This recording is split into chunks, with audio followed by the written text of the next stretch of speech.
Lahat tayo ay may kanya-kanyang pinagdadaanan. Hindi porke nakikita natin ang isang taong palangiti o palatawa, okay siya. Hindi porke masaya sa social media, ganun din sa totoong buhay. Hindi porke nag-post ng masayang family picture, wala nang problema. Hindi rin porke nag-post ng achievement ay nagmamayabang na. Minsan, ang mga taong problemado, dinadaan na lang sa tawa o sa pagpapatawa ang bigat na nadarama. Minsan, ang mga taong nagpo-post ng achievement ay proud lang sa mga nagawa o narating nila.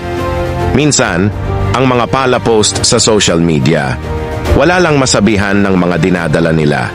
Lahat ng bagay ay may kahulugan. Lahat ng tao ay may kanya-kanyang pinagdadaanan. Kaya piliin nating maging mabuti. Iwasan nating mang-judge hanggat maaari. Dahil ang mga tao na iniisipan natin ng masama, malamang ay lumalaban din sa buhay at pinipiling kumapit pa kahit na may mga araw na parang bibitaw na.